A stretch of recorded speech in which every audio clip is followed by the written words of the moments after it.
ফেরাউনকে আল্লাহ দুনিয়া থেকে কিভাবে সাতিয়ানাশ করে ধ্বংস করে দিয়েছেন। যারা জমিনের মধ্যে ক্ষমতা নিয়ে অহংকার করো, আল্লাহ রাব্বুল আলামিন তোমাদেরকে ধরতেও কোনো কণ্ঠাবোধ করবেন না। প্রিয় ভাইরা আমার, ফেরাউনের কি অবস্থা হয়েছিল। সে পুত্র সন্তান সবাইকে জবাই করতেছে। মূসা আলাইহিস সালাম দুনিয়াতে আসলেন, আর মূসা আলাইহিস সালামের ব্যাপারে আল্লাহ সিদ্ধান্ত নিলেন, ফেরাউন তোর ঘরে লালিত পালিত হবে মূসা। মূসাকে আল্লাহ তাআলা তার প্রাসাদের মধ্যে পৌঁছিয়ে দিলেন। লালন পালন করতেছে আসিয়া অনেক দিন পর্যন্ত। একদিন আসিয়া আলাইহিস সালাম ফেরাউনকে জিজ্ঞাসা করে, ফানের স্বামী, আপনি তো, আমি এই শিশুটাকে আজকে 6 মাস থেকে 8 মাস লালন পালন করতেছি, আপনি এই শিশুটাকে কখনো একটু আদর করলেন না। ফেরাউন কো, ও সেই কথা, তো দাও একটু আদর করি।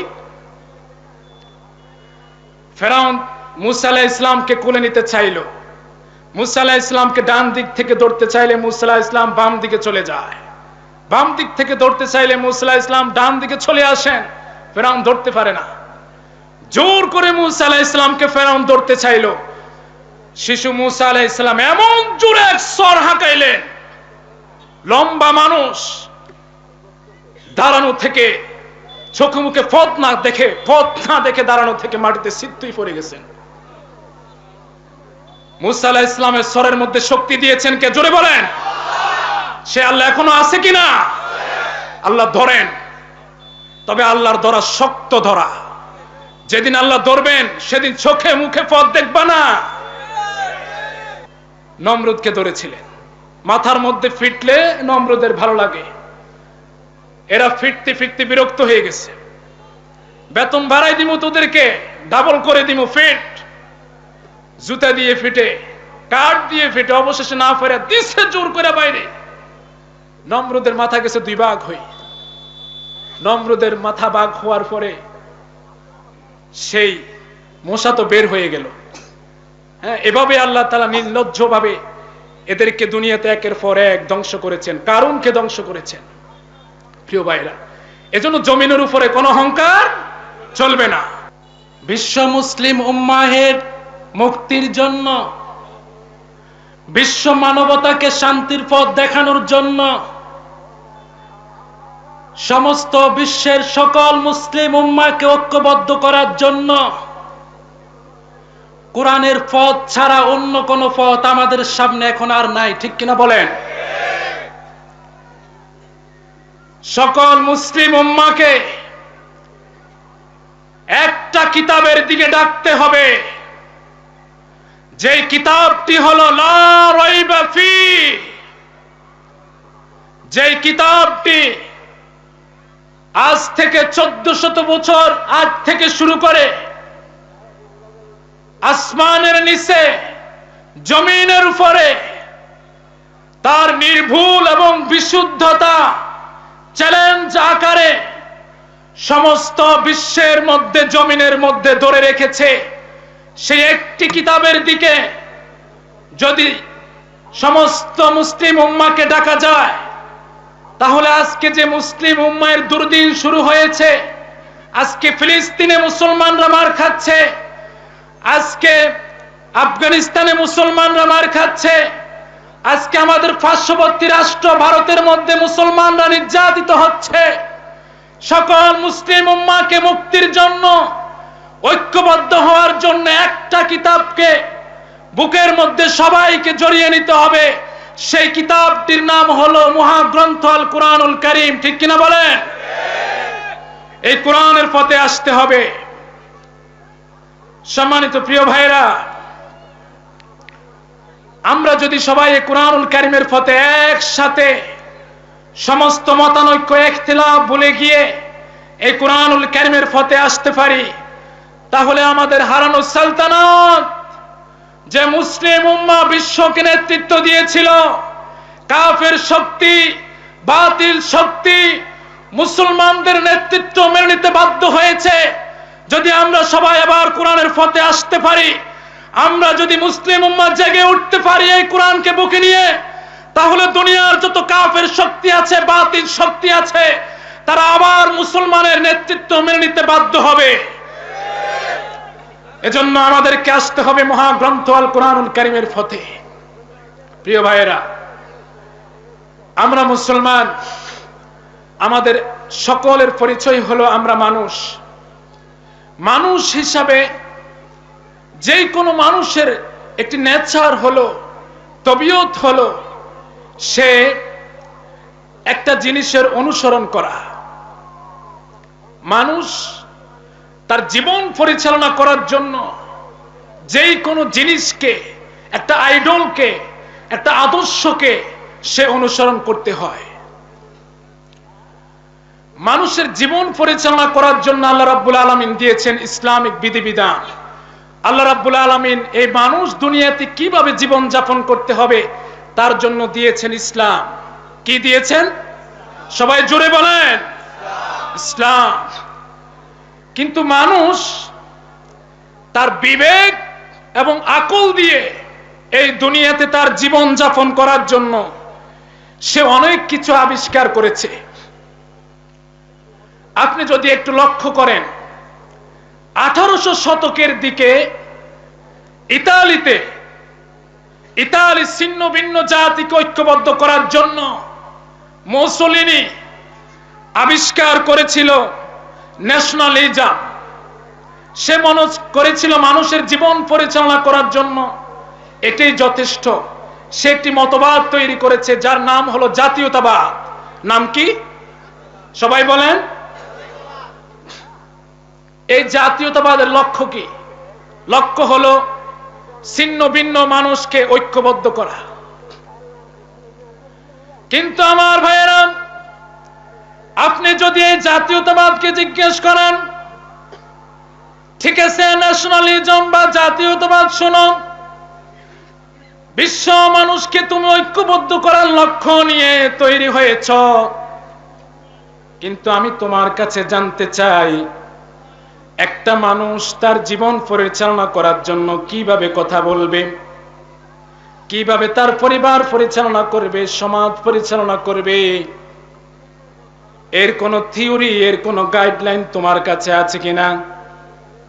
আপনি জাতীয়তাবাদকে জিজ্ঞেস করলে জাতীয়তাবাদ এটা দিতে পারবে না। 19 শতকের দিকে আসলো কার্ল মার্কস, সে আবিষ্কার করলো সমাজতন্ত্র। সমাজতন্ত্রের লক্ষ্য হলো মানুষকে অর্থনৈতিক মুক্তি দান করা, মানুষের দারিদ্রতা থেকে মুক্ত করে মানুষকে অর্থনৈতিক স্বাবলম্বী করা।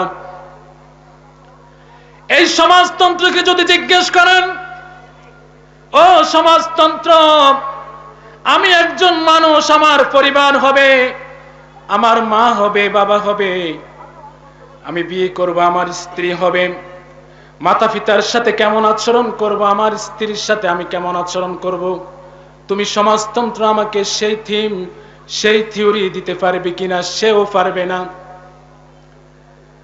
1861 সালে প্রথম আবিষ্কার হলো সেকুলারিজম, যার মূল কথা হলো ধর্মনিরপেক্ষ মতবাদ। কি মতবাদ? ধর্মনিরপেক্ষ মতবাদ। এই মতবাদের মূল কথা কি? এই মতবাদের মূল কথা হলো রাষ্ট্র কোন ধর্মের অনুসরণ করতে বাধ্য থাকবে না। রাষ্ট্র কোন ধর্মের অনুসারী নয়, কিন্তু রাষ্ট্রের যত জনগণ আছে তারা নিজ নিজ জায়গা থেকে তাদের ধর্মের অনুসরণ করবে। কথা কি বোঝেন আমার? কিন্তু আমার প্রিয় ভাইরা, যদি আপনি সেকুলারিজমকে একটা লজিক প্রশ্ন করেন, মৌলিক প্রশ্ন করেন, আচ্ছা ঠিক আছে রাষ্ট্র কোন ধর্মের অনুসরণ করবে না, মানুষ ধর্মের অনুসরণ করবে, কিন্তু রাষ্ট্রের সাথে ধর্মের যে রাষ্ট্রীয় সংবিধানের সাথে ধর্মীয় বিধানের যে একটা সংঘর্ষ হবে, যে একটা মতানৈক্য হবে, যে একটা ঝগড়া বিবাদ লাগবে, এর ফয়সালা কে দিবে বলো? সেকুলারিজম এই ধরনের ফয়সালা আবিষ্কার করা তো দূরের কথা, এই ধরনের কোন থিওরি তার কাছে নাই। আপনি যদি ন্যাশনালিজমকে জিজ্ঞেস করেন, আমার জীবন পরিপূর্ণভাবে পরিচালনা করার জন্য তোমার কাছে কোন থিওরি আছে কিনা? সেও পারল না। সমাজতন্ত্রকে জিজ্ঞেস করলেন, সেও পারল না। সেকুলারিজমকে জিজ্ঞেস করলেন, সেও পারল না। এখন বর্তমান চলছে গণতন্ত্র। বর্তমান কি চলছে? গণতন্ত্র। পাশ্চাত্য রাষ্ট্রে গণতন্ত্রের তারা এক জোয়ার সৃষ্টি করেছে। এই গণতন্ত্রের লক্ষ্য কি?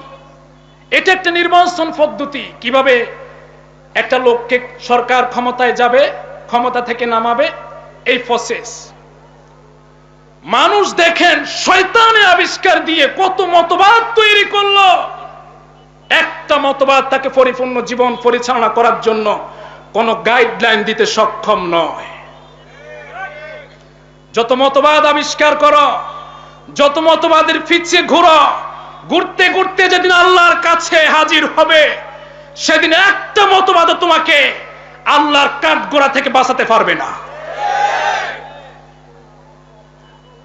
এখন তাহলে মানুষের জীবন পরিচালনা করার জন্য আমাদেরকে কোন পথে হাঁটতে হবে? আসুন আমরা একটু তাকাই। আল্লাহ রাব্বুল আলামিন মানুষকে যে ইসলাম দিয়েছে, সেই ইসলামের দিকে তাকাই। আল্লাহ রাব্বুল আলামিন মহাগ্রন্থ আল কুরআনুল কারীমে বললেন, ইন্নাদ দীনা ইনদাল্লাহিল ইসলাম, নিশ্চয় আল্লাহ রাব্বুল আলামিনের নিকট একমাত্র জীবন ব্যবস্থা হলো ইসলাম। আল্লাহ রাব্বুল আলামিনের নিকট একমাত্র শরিয়া হলো, জীবন ব্যবস্থা হলো ইসলাম। যারা তোমরা ঈমান গ্রহণ করেছ, আল্লাহ রাব্বুল আলামিন বললেন, ইয়া আইয়ুহাল্লাযীনা আমানু দুখুলু ফিস-সিলমি কাফা, হে ঈমানদারগণ, তোমরা যারা বিশ্বাস স্থাপন করেছ, তোমরা পরিপূর্ণভাবে ইসলামে দাখিল হয়ে যাও। আফাতুমিনুনা বিবা'দিল কিতাব ওয়া তাকফুরুনা বিবা'দ, তোমরা কি এই কিতাবের কিছু কথা করবে, ঈমান আনবে, কিছু কথার উপরে, কিছু কথার উপরে ঈমান আনবে, আর কিছু কথাকে করবে অস্বীকার। এই ধরনের কোন সুযোগ ইসলামের মধ্যে নাই। এই ধরনের কোন সুযোগ কি ইসলামে আছে? নাই। মানতে হবে পরিপূর্ণভাবে। আমার ভাইয়েরা, আচ্ছা আমি ইসলাম গ্রহণ করলাম, ইসলামকে যদি জিজ্ঞেস করেন, আমি একজন মানুষ, আমাকে কথা বলতে হবে, আমি কিভাবে কথা বলবো? তোমার কাছে কোনো গাইডলাইন আছে কিনা আমাদেরকে একটু জানাও। ইসলাম আপনাকে সমস্বরে তার বিধান থেকে, তার সংবিধান থেকে উত্তর দিয়ে দিচ্ছে, ইয়া আইয়ুহাল্লাযীনা আমানুত্তাকুল্লাহা ওয়া কুলু কাওলান সাদীদা, হে ঈমানদারগণ, তোমরা আল্লাহকে ভয় করো, আল্লাহকে ভয় করার মতো ভয় করো। আর যখন একে অপরের সাথে কথা বলবে, তখন সুন্দর সুন্দর ভাষায় কথা বলো। সুবহানাল্লাহ। কিভাবে কথা বলবে? সরল সহজ ভাষায় কথা বলো, কোনো ফেস রাখবে না কথায়। ওয়া কুলু কাওলান সাদীদা, ঠিক আছে, সহজ সরল ভাষায় কথা বলবো। জমিনের মধ্যে যখন আমি চলাফেরা করব, তখন আমি কিভাবে চলাফেরা করব? কুরআনুল কারীম বললেন সূরা ফুরকানে, ওয়াল্লাযীনা ইয়ামশুনা আলাল আরদি হাওনা, জমিনে যখন চলাফেরা করবে তারা নরমভাবে চলাফেরা করে। নরমভাবে চলাফেরা করো। লা তামশি ফিল আরদি মারহান ইন্নাকা লান তাখলুকাল আরদা ওয়া লান তাবলুগাল জিবালা তুলা, জমিনে যখন চলাফেরা করবা, জমিনের মধ্যে কোনো দম্ভ বনে চলাফেরা করিও না, অহংকার করিও না, কারণ তুমি জমিনের মধ্যে দম্ভ ভরে চলাফেরা করে জমিনকে দ্বিখণ্ডিত করতে পারবা না, আর পাহাড় সমান তুমি উঁচু হতে পারবা না। জমিনের মধ্যে যখন চলাফেরা করবা, কোন অহংকার নয়, জমিনের মধ্যে নরমভাবে চলাফেরা করো। কার আদেশ? সবাই বলেন। কিন্তু মানুষ অহংকার করে কিনা বলেন? শুধু অহংকার। আপনার মিয়া কি বলবো? রাতে ঘুমাইলে সকালবেলা ঘুম থেকে উঠতে পারবে কিনা এই ধরনের কোন সিদ্ধান্ত নেওয়ার সুযোগ নেই।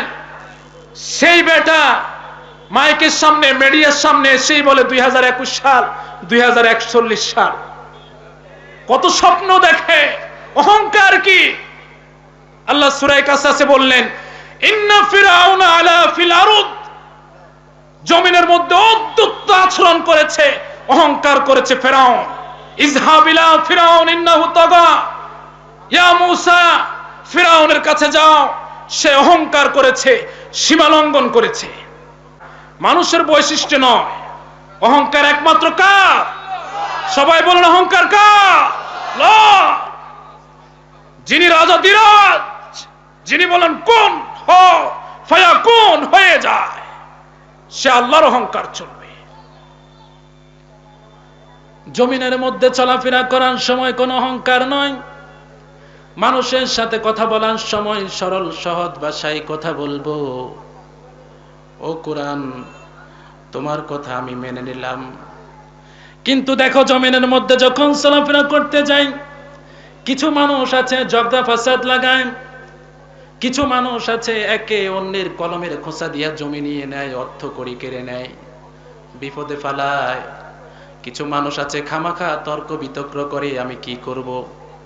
কুরআনুল কারীম আপনাকে উত্তর দিচ্ছে, ওয়াইজা খাতাবাহুমুল জাহিলুনা ক্বালু সালামা। যদি কোন জাহেল, যদি কোন মূর্খ তোমার সাথে তর্ক বিতর্ক করে, আমরা বুঝি জোরে আমিন বলা, আস্তে আমিন বলা নিয়ে এখন মতানৈক্য করার সময় নয়। কে রফুল ইয়াদাইন করলো, কে রফুল ইয়াদাইন করলো না, এটা নিয়ে এখন ইখতিলাফের সময় নয়। কে বুকে হাত বাঁধলো, কে নাভির নিচে হাত বাঁধলো, এটা নিয়ে এখন ইখতিলাফের সময় নয়। এখন সময় এসেছে বিশ্ব মুসলিম উম্মতকে ঐক্যবদ্ধ করতে হবে। আপনি এখন এখানে সেখানে গিয়ে এই ধরনের প্রশ্ন তুলে মুসলমানদের মধ্যে যে মতানৈক্য সৃষ্টি করছেন, এতে করে ইহুদি খ্রিস্টানরা সুযোগ পেয়ে আজকে সারা বিশ্বে মুসলমানদের মধ্যে যে হত্যা জঙ্গ চালাচ্ছে, বিশ্বের মধ্যে যেভাবে ভারতের মধ্যে মুসলমান হত্যা করা শুরু হয়েছে, আমাদের বাংলাদেশে খুঁটিনাটি প্রশ্ন নিয়ে যদি আমরা ইখতিলাফ করি, আমরা যদি মতানৈক্য করি, কিছুদিনের মধ্যে বাংলাদেশে এভাবে হত্যা জঙ্গ শুরু হতে পারে। এজন্য প্রিয় ভাইরা, কোনো ইখতিলাফ নয়, আমাদেরকে ঐক্যবদ্ধ হতে হবে। আল্লাহ রাব্বুল আলামিন আমাদেরকে কোরআন বুঝে ঐক্যবদ্ধ হওয়ার মতো তৌফিক দান করুক। আমি জামিয়া কাসমিয়া কামিল মাদ্রাসার কামিল দ্বিতীয় বর্ষের ছাত্র হিসাবে আপনাদেরকে কোরআনের প্রতি আহ্বান জানিয়ে আমার কথা এখানে শেষ করলাম। সেদিন মৌলভী বাজারে স্টেজে ওঠার আগে কানে কানে একজন বলছে, হুজুর কোরআনের কথা দেখে বলবেন, ক্ষমতায় আছি আমরা। যারা বলে যে কোরআনের কথাও দেখে বলবেন, ক্ষমতায় আছি আমরা, ওরা আল্লাহর ক্ষমতা বিশ্বাস করে? তো শিরিকের ভেতরে আছে। কিসের ক্ষমতা তোমার? এখানে একটা ব্যাংক যদি লাভ দেয়, ও যদি 1 হাত লাফায়, তুমি 2 হাত লাফাবা, আর তুমি ক্ষমতার মালিক। ক্ষমতার একচ্ছত্র মালিকানা আল্লাহ, তাছাড়া কাউকে আল্লাহ দেয়নি। যাকে ইচ্ছা তাকে দেয়। যদি উনি ইচ্ছা করে এক্ষুনি আপনাকে চেয়ার থেকে নামিয়ে হাতে ফোঁটা তারা দিতে পারে। সে ক্ষমতা এখন আল্লাহর আর নেই। তাহলে এই বিশ্বাস যাদের নেই যে ক্ষমতার মালিক আল্লাহ, অন্য বিশ্বাস ঢুকেছে যে ক্ষমতায় দেওয়ার মালিক জনগণ, এরা মুশরিক। এই বাংলাদেশে মুশরিক নেই। আর এরকম টাটকা মুশরিক গুলো মরে যায়, আর আমরা জানাজা করে দোয়া করে জান্নাতে দিয়ে আসি, মনে হয় যে আমার বাবার জান্নাত। কন্ট্রাক্টর নিস। এই চট্টগ্রামের এক শয়তান কিছুদিন আগে মারা গেল না? আলেমদেরকে কুকুরের বাচ্চা বলে গালি দিয়েছিল। ও মারা যাওয়ার পর ওর জানাজা দেওয়ার দরকার কি? কারণ ওই শয়তান মদ খেতে খেতে মারা গেছে ভারতে। পরের দিন ডাক্তাররা রিপোর্ট দিয়েছে যে এমনিতে মরেনি, ও মদ খেতে খেতে মরিছে। নবীজি বলেন যারা মদ খায় ও অসুস্থ হলে ওরে দেখতেও যাবে না। আর ও মদ খেতে খেতে মরে গেছে, আর ওর জানাজা পড়াচ্ছে হুজুর। ওকে হুজুর না খেজুর? খেজুর বললেও গুনাহ হবে, খেজুরের দাম আছে। কি আশ্চর্য গো। আমার মনে হয় এগুলো কিছু শাস্তি বাংলাদেশে দেখানো দরকার। এরকম হারামি খারাপি মানুষ যারা মারা যায়, কোনো জানাজা নেই, এমনি পুড়িয়ে ফেলবে। কারণ ও এমনিও জাহান্নামে যাবে, অমনিও জাহান্নামে যাবে। ওরে আপনি বেকার কবরে দিয়ে জায়গা নষ্ট করে কি করবেন? ওই জায়গাটায় আমরা অন্য একটা চাষবাস করে খেতে পারবো। আসবে আপনার এই লিখিত রায় আপনার উপরে কার্যকর হবে। যখন ডুবে যাচ্ছিল নীল নদে, ওই সময় একবার উপরে ওঠে, একবার নিচে যায়। আল্লাহকে ডাক দিয়েছে, আন্নাহু লা ইলাহা ইল্লাল্লাযী আমানাত বিহি বানু ইসরাঈলা ওয়া আনা মিনাল মুসলিমিন। এ আল্লাহ, আমি ঈমান আনলাম বনি ইসরাঈলরা যার উপরে ঈমান এনেছে তার উপরে। এরপরেও তোমার ফেরেশতারা আমারে সবাই কেন? আল্লাহ পাক বলেন, জিবরাইল ওই যে কাগজটা তুলে ধর। ও নিচে লিখে দিয়েছিল, কোন প্রজা যদি রাজার হুকুম না মানে তার প্রথম শাস্তি কি। ও তো আমার প্রজা, আমি আল্লাহ রাজা, আমার হুকুম মানে নাই, এখন ওর প্রথম শাস্তি ওর লিখিত রায় কার্যকারী কর। ওর উপরে তুলে ধরেছে, এই দেখেন আপনি কি লিখেছিলেন, এ পৃথিবীর মালিক আমার আল্লাহ, আর আমরা সবাই তার দাস। তা আপনি দাস হিসাবে মালিকের হুকুম মানেননি, আপনি নিজেই লিখে দিয়েছিলেন মালিকের হুকুম দাস না মানলে তার কাজ হবে এই নীল নদে চুবিয়ে মারা। তা আপনার ফতোয়ায় আমরা আপনার উপরে কার্যকর করছি। আর আপনার এই যে কালেমা পড়লে এটা কবুল হবে না কেন? আল আন অকদারসাইতা কাবলু ওয়া কুনতা মিনাল মুফসিদিন। এর আগে আপনি বড় সন্ত্রাসী ছিলেন, এর আগে বড়, একে ছিলেন বললে গুনাহ হবে, সিলি বলা লাগবে। কারণ যে যে ধরনের মানুষ তাকে ওই রকম সম্মান, ওই রকম শব্দ দিয়ে ব্যবহার করা উচিত। ফেরাউনের ক্ষেত্রে ছিলেন বলা যাবে না, ছিল বলা লাগবে। তো এর আগে তুই কি ছিলি? সন্ত্রাসী। কি ছিলি বলুন? স্বৈরাচার ছিলি, তোর কারণে হাজারো বান্দা আমার দুনিয়ার মুখ দেখতে পারে নাই। 60,000 বনি ইসরাইলের শিশুদেরকে ওই একটা শিশুকে আসতে দেবে না বলে হত্যা করেছিল। তোর কারণে আমার হাজারো বান্দা ঘরে থাকতে পারে নাই, দেশ ছাড়া হয়েছে। তোকে আজকে আমি আর ছাড়বো না। ফালিয়াও মানুনা জিকা বিবাদানিকা লিতাকুনা লিমান খালফাকা আয়া। কিন্তু তোরে আমি একেবারে ছেড়ে দেব না, মারবো, তোর শরীরটা নষ্ট করব না। কোনো মেডিসিন লাগবে না, কোনো ঔষধ লাগবে না, পানিতেও খাবে না, মাছে খাবে না, মাটিতেও মিশে যাবে না। তোর শরীরকে আমি বিনা মেডিসিনে কিয়ামত পর্যন্ত সটকি দিয়ে রাখলাম। নিজে দেখে এসেছি মিশরে, এখনো আছে ওইভাবেই পড়ে আছে, এখনো চুল আছে মাথায় এক গাছা। আমার দয়া ওইটা দেখার পরেই মনে হচ্ছে এই যে লোকটা সূরা ইউনূসের ভেতরে আল্লাহ ঘটনাটা দিয়েছেন, আয়াতগুলি আমার মনে হচ্ছে ফেরাউনকে আল্লাহ দেখে দেখে আসলে নাজিল করেছিল। রব দাবি করেছিল, চাওয়ার আগে প্রয়োজন পূরণ করা রবের 1 নম্বরে কাজ। চাওয়ার আগে প্রয়োজন পূরণ করা রবের, এটা করতে পারে শুধুমাত্র কে? তাছাড়া আর কেউ? চাবে তারপরেও দেরি হবে, এটাই মানুষের অভ্যাস, এটাই মানুষের সিস্টেম। কিন্তু চাওয়ার আগেই প্রয়োজন পূরণ করতে পারে তিনি একমাত্র আল্লাহ। এমনকি নবীজিকে আল্লাহ ক্ষমতা দেয়নি যে চাওয়ার আগে আপনি প্রয়োজন পূরণ করে দেবেন। কথা বুঝতেছে না? এটা কাউকে আল্লাহ দেয়নি, এই দায়িত্ব শুধুমাত্র কার? আর এইটাই তো শিরিক। আমরা বাংলাদেশে অনেকে শিরিক বুঝি না। এক কথায় বলছি, আল্লাহ যেটা পারে ওইটা অন্য কেউ পারে, এই বিশ্বাস করার নাম শিরিক। কথা বোঝা গেছে? চাওয়ার আগে জিনিস দিতে পারে শুধুমাত্র কে? তাছাড়া কোনো পীর, কোনো নবী ওলি, কোনো মাওলানা না, এই বিশ্বাস করা লাগবে। সন্তান দিতে মাত্র শুধুমাত্র কে? এটা অন্য কোনো বুজুর্গ পারে না। ক্ষমতায় দিতে পারে শুধুমাত্র কে?